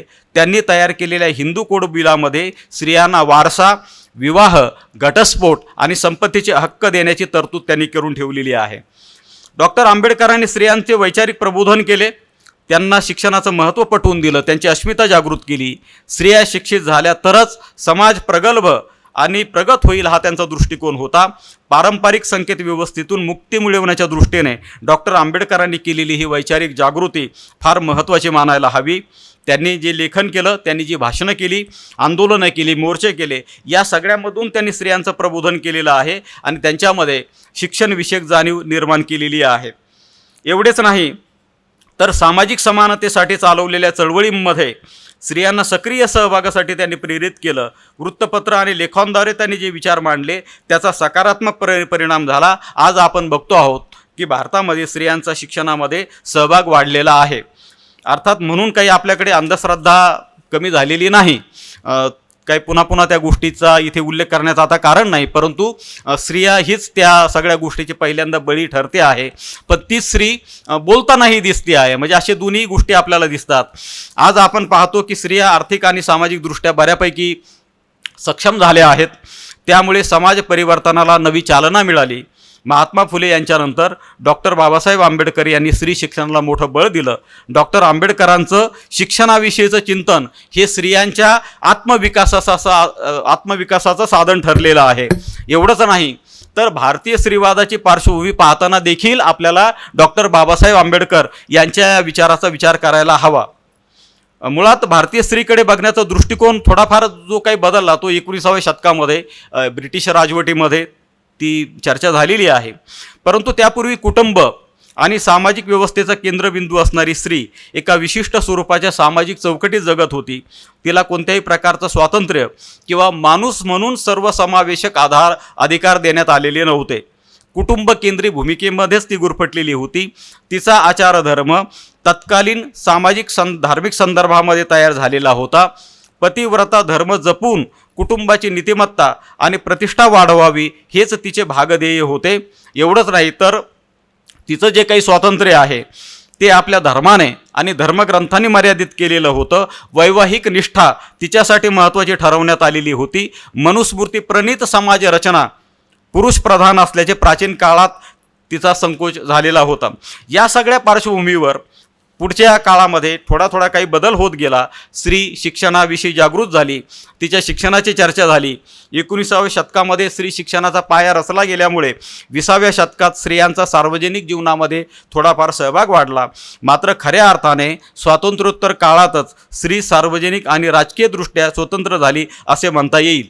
त्याचं कारण असं आहे की डॉक्टर बाबासाहेब आंबेडकरांनी भारतीय संविधानाची निर्मिती करताना त्यात स्त्री पुरुष समानतेचा आणि भेदभाव विरोधी तत्वांचा स्पष्ट समावेश केल्यामुळे स्त्रियांना कायदेशीर समानता मिळाली. स्त्रीला जोपर्यंत स्वातंत्र्य मिळत नाही तोपर्यंत अन्य स्वरूपाच्या स्वातंत्र्य संकल्पनेला काही अर्थ नाही. स्त्री शिकली तरच ती स्वावलंबी बनेल. तिला तिच्या अधिकाराची जाणीव व्हायची असेल तर तिच्या शिक्षणाचा मार्ग खुला करायला हवा, हे डॉक्टर बाबासाहेब आंबेडकर यांची भूमिका होती. हिंदू कोड बिलाच्या माध्यमातून स्त्रियांना विवाह, संपत्ती आणि सार्वजनिक जीवनामध्ये समानतेचा अधिकार प्राप्त झाला. पुढे मग नोकरीच्या संधी मिळाल्यामुळे आज आपण बघतो आहोत की देशभरामध्ये शिक्षणाचा अधिकार मिळाल्यामुळे अधिकाराच्या पदावर स्त्रिया बसलेल्या आपल्याला दिसत आहेत. ही घटना पुरुषी सत्ताकारणाच्या आणि लोकशाहीकरणाच्या दृष्टीने फार महत्त्वाची आहे. म्हणजे स्वातंत्र्यपूर्व काळामध्ये एका विशिष्ट चौकटीत वावरणारी स्त्री तिच्या जगण्याचं एक स्वायत्त अवकाश आज खुलं झालेलं काही प्रमाणात आपल्याला दिसतं. आणि मला वाटतं यामागे स्त्रीवादी चळवळी आहेत, स्त्रीमुक्तीवादी चळवळी आहेत, पण सर्वात महत्त्वाची गोष्ट या चळवळीच्या मागे डॉक्टर बाबासाहेब आंबेडकर यांचे कार्य आहे किंवा त्यांचा विचार आहे, हेही आपण पाहिलं पाहिजे. त्याचं कारण असं की बाबासाहेबांनी स्त्री पुरुष भेदभावाकडे केवळ लिंगभेद म्हणून पाहिलेलं नाही, तर जात, धर्म आणि पितृसत्तेचा एकत्रित परिणाम म्हणून त्यांनी पाहिलेला आहे. आणखी 1-2 गोष्टींचा मी उल्लेख करतो. ब्रिटिश काळामध्ये, चालेल ना सर 15-20 मिनिटं? ब्रिटिशकालीन भारतात म्हणूया आपण, युनिव्हर्सिटी रिफॉर्म कमिटी, विद्यापीठ सुधारणा समिती होती. हे एक महत्त्वाचं असं एक शैक्षणिक प्रकरण होतं. म्हणजे त्या काळात विद्यापीठांची रचना, अभ्यासक्रम, प्रशासन आणि मिळणाऱ्या संधी याबाबत अनेक समस्या होत्या विद्यार्थ्यांना, आणि विद्यापीठ व्यवस्थेमध्ये सुधारणा करण्यासाठी तत्कालीन सरकारनं ही समिती गठीत केली होती. आणि या समितीसाठी डॉक्टर आंबेडकरांनी देखील साक्ष दिली होती. आता त्यांनी बऱ्याच गोष्टी म्हटलेल्या आहेत, ते आता इथे वाचून दाखवत नाही, परंतु मी पुढे जातो. डॉक्टर बाबासाहेब आंबेडकरांचं हे एक शैक्षणिक चिंतन खूप आदर्श स्वरूपाचं आहे. त्यांनी भाषण मी इथे स्किप करतोय. त्यांचं एक महत्त्वाचं स्टेटमेंट असं आहे की विद्यार्थ्यांनी केवळ ज्ञान स्वीकारू नये, तर त्याने ते ज्ञान चिकित्सक दृष्टिकोनातून तपासावे. कारण कोणत्याही संशोधनाच्या मागे सत्य आणि तर्क नसेल तर त्याला फारसा अर्थ नसतो. म्हणजे मला वाटतं की समकालीन शिक्षणाच्या पार्श्वभूमीवर हे विचार फार महत्त्वाचे आहेत, तेही आपण लक्षात घेतलं पाहिजे. डॉक्टर बाबासाहेब आंबेडकर हे स्वतः उच्च शिक्षित होते. नामांकित विद्यापीठातनं त्यांनी पदवी घेतलेली होती. त्या काळातले कायदेतज्ञ, शिक्षणतज्ञ, अर्थशास्त्रज्ञ, समाजसुधारक अशी त्यांची ओळख सर्व दूर झालेली होती. परंतु 1935 ते 37 या काळामध्ये ते गव्हर्नमेंट लॉ कॉलेज मुंबई येथे प्राचार्य होते. त्याआधी ते तिथेच प्राध्यापकही होते. प्राचार्य म्हणून त्यांनी काही गोष्टी केलेल्या आहेत. म्हणजे जेव्हा आपण शैक्षणिक दृष्टिकोन पाहतो तेव्हा बाबासाहेबांनी नेमकं काय केलं, तर त्यांनी कायदा, अर्थशास्त्र, राजकारण आणि समाजशास्त्र यांचा एकत्रित अभ्यास विद्यार्थ्यांना दिला आणि समाजाभिमुख आणि विचारशील विद्यार्थी घडवण्याचा एक मार्ग त्या काळामध्ये त्यांनी खुला केला असं आपण म्हणू शकतो. त्याचं कारण की त्यांनी असं म्हटलेलं होतं की कायद्याच्या विद्यार्थ्याने फक्त कायदा शिकून चालणार नाही, तर त्याने सामाजिक समस्या, मानवी हक्क यांची सुद्धा जाणीव ठेवली पाहिजे, तर्कशुद्ध विचार करणे, सत्य शोधण्याची वृत्ती ठेवली पाहिजे, अशा अनेक गोष्टी बाबासाहेबांनी सांगितलेल्या आहेत. 1942 ते 1946 हा जो 4 वर्षाचा काळ आहे, या काळामध्ये डॉक्टर बाबासाहेब आंबेडकर हे व्हाईसरायच्या कार्यकारी मंडळामध्ये मजूर मंत्री होते. आणि या काळामध्ये त्यांनी अस्पृश्यांच्या शैक्षणिक आणि आर्थिक प्रगतीसाठी त्यांनी विशेष निर्णय घेतलेले आहेत. त्यांचं एक पुस्तक आहे, माझी आत्मकथा, मराठीमध्ये ते उपलब्ध आहे. यामध्ये अनेक गोष्टी त्यांनी सांगितलेल्या आहेत. पण महत्त्वाची गोष्ट काय आहे की व्हाईसरायचं जे कार्यकारी मंडळ होतं यामध्ये 15 सदस्य होते आणि या 15 सदस्यांपैकी डॉक्टर आंबेडकर हे एकमेव अस्पृश्य सदस्य होते. मग जेव्हा ते मजूर मंत्री झाले तेव्हा त्यांनी मग काय केलं, तर त्यांनी अस्पृश्यांच्या शिक्षणाची जबाबदारी आधी कुणीच घेतलेली नव्हती, ती त्यांनी घेतली. म्हणजे अलीगड मुस्लिम विद्यापीठाला त्यांनी त्या काळामध्ये 20 लाखांची मदत केली, किंवा बनारस हिंदू विश्वविद्यालयाला त्यांनी 19 लाख रुपये भांडवल म्हणून पुरवलं. याशिवाय 3 लाखाची दरवर्षी मदत त्यांनी जाहीर केली. त्यांच्यामुळे सरकारने दलित वर्गाकरता 3 लाख रुपयाची मदत केली. एवढंच नाही तर 300 कॉलेजला त्या काळामध्ये त्यांनी शिष्यवृत्ती दिलेली आहे बाबासाहेबांनी. त्यामुळे या शिष्यवृत्तीमुळे अनेक गुणवान विद्यार्थी विदेशामध्ये उच्च शिक्षणासाठी जाऊ शकले आणि मग याच दरम्यान त्यांनी पीपल्स एज्युकेशन सोसायटी वगैरे स्थापन केली. त्यांनी प्राध्यापकांच्या संदर्भामध्ये किंवा प्राध्यापकांच्या संशोधनाच्या संदर्भामध्ये खूप भाषणं केलेली आहेत.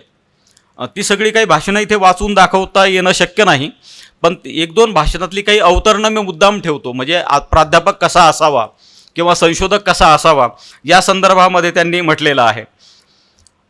एक विधान असं आहे, आमच्या युनिव्हर्सिटीतील शिक्षण पद्धतीमुळे उत्तम प्रोफेसर निर्माण होणे कठीण झाले आहे हे मला कबूल आहे. आमच्यापैकी बऱ्याचशा प्रोफेसरांना शेक्सपियरची नाटके किंवा काव्ये कॉलेजातून शिकवावी लागतात. हे विषय शिकवल्याने आमच्या तरुण पिढीचा किंवा हिंदुस्थानचा काय फायदा होतो. त्याचं कारण आता पुढे सांगतो मी, फक्त आता एवढं ऐकून घ्या. पुढे त्यांनी प्राध्यापकांबद्दल म्हटलेलं आहे, प्रोफेसर नुसता विद्वान असून चालणार नाही, तो सर्वश्रुतच असला पाहिजे, त्याची वाणी शुद्ध असली पाहिजे, तो स्वतः अत्यंत उत्साही असला पाहिजे व आपण आपला विषय मनोरंजक करू अशी धमक त्यांच्यात असली पाहिजे. हे बरेच असे गुण उपजत असतात, पण काही अभ्यासाने व अनुभवाने साध्य करायचे असतात. तेव्हा संस्था चालक पैसे घेऊन नोकरी लावत नव्हते, त्यामुळं बाबासाहेब असं बोलू शकले. आज ही परिस्थिती राहिली नाही की प्राध्यापक उच्च विद्याविभूषित असावा की नसावा याची कुठलीही अट आपल्याकडे राहिलेली नाही.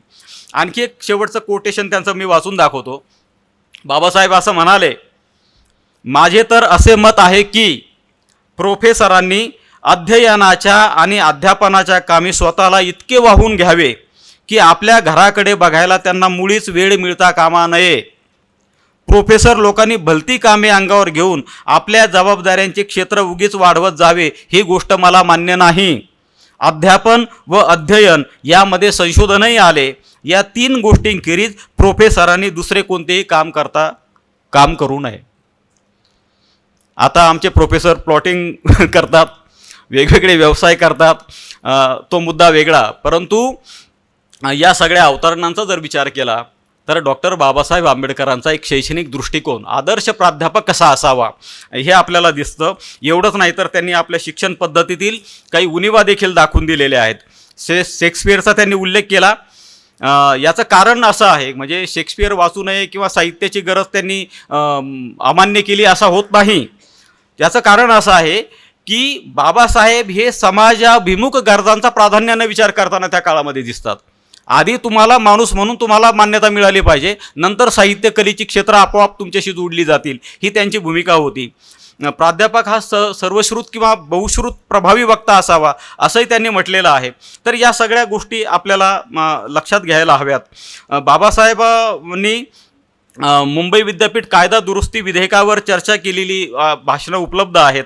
त्यामध्ये त्यांनी म्हटलेलं होतं की शिक्षण हे समाजाच्या प्रगतीचं मुख्य साधन आहे आणि जर आपण शिक्षणाच्या उच्च टोकावर पोहोचलो तरच समाजाचा दर्जा सुधारेल.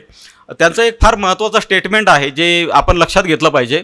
बाबासाहेबांचे एक उद्गार असे आहेत की राजकीय सत्ता मिळाल्याशिवाय सामाजिक आणि धार्मिक उद्धार होत नाही. हे त्यांनी पटवून दिलं आणि जेव्हा मुंबई विधानमंडळावर त्यांची नेमणूक झाली 24 फेब्रुवारी 1927 रोजी, तेव्हा त्यांनी विधिमंडळातलं भाषण केलं आणि त्या भाषणामध्ये त्यांनी सक्तीच्या शिक्षणावर भर दिलेला आपल्याला दिसतो. ते भाषण काही मी इथे वाचत नाही, अगदी शेवटच्या 2 मिनिटांमध्ये संपवतो. मला कल्पना आहे की खूप उशीर झाला आहे. आज जगाने 21व्या शतकाचा एक प्रारंभिक टप्पा आपण ओलांडलेला आहे.